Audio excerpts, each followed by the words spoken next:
Pastor John here today to share with you, as I promised, some updates on what is happening from our special general conference that was held in February 2019.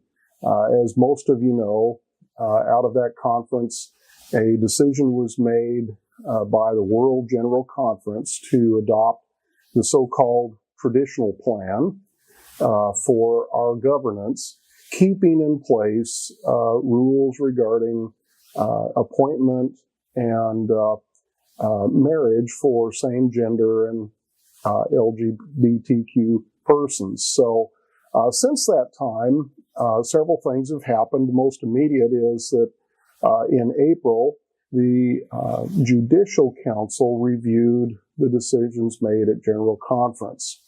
And in our last newsletter, I promised to get back with you what those decisions were. So I'm going to try to summarize that. And with everything else we're doing to date, I want to try to present to you as unbiased as I can the facts as I see them, bearing in mind that I will have some of my own biases creep in from time to time. For those who don't know, the Judicial Council is equivalent to our Supreme Court. So when I talk about this being a constitutional issue, I'm referring to specifically our United Methodist Constitution and not the U.S. Constitution. So let's be clear about that as we move forward on this.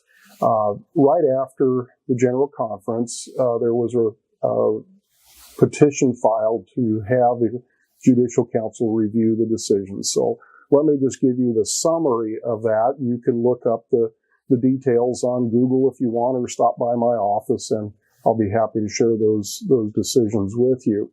The Judicial Conference upheld two parts of the proposal that passed at General Conference. The first is the so-called General Traditional Plan was upheld as constitutional.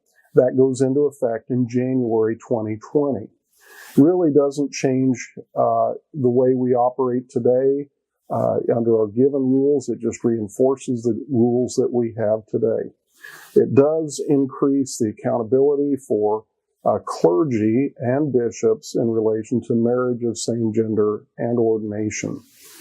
The second part of that is that the General Conference did uphold portions of two resolutions allowing for churches to make an exit from the United Methodist Church, and that's implemented immediately.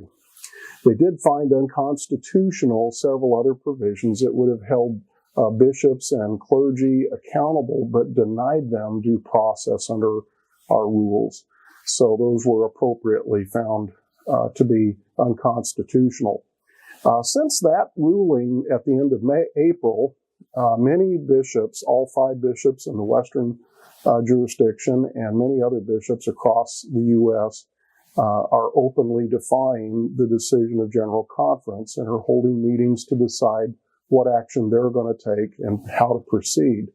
Along with Adam Hamilton from Church of the Resurrection, Kansas City, has been one of the key leading pastors in some of those discussions. So our bishop and 10 representatives from this conference will be attending that meeting. There are discussions beginning about something beginning new at the General Conference level and in our conference.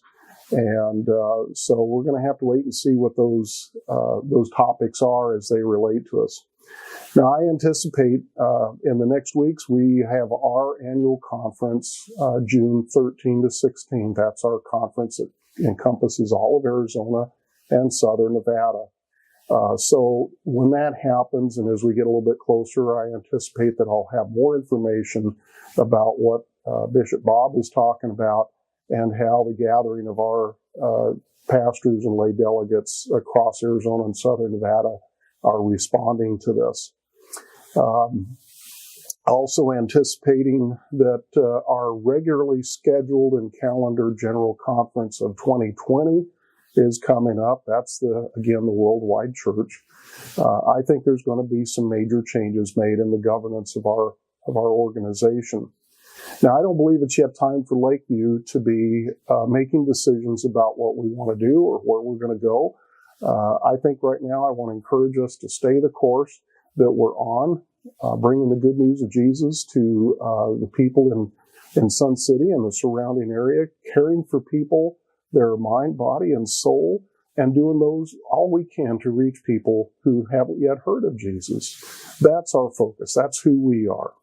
I want to reiterate that these changes at General Conference relate to the actions of clergy.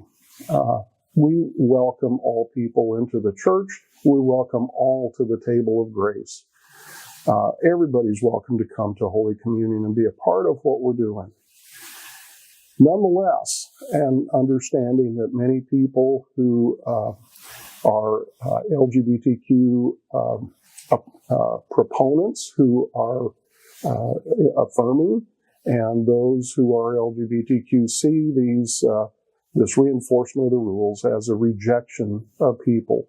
And so we need to be sensitive to that and be aware of that as well. So I want to encourage you to keep focus on the fact that these rules do apply to clergy, and watch carefully the news headlines that you see.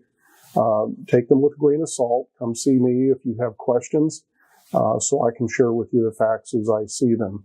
There may come a time that we will have to gather as a body and make some decisions, but we are not there yet. So until that time, we're in the third week of Easter. We're an Easter people. Let's keep living as Easter people. Let's keep sharing the love of Jesus. Thank you all. I'll talk to you soon.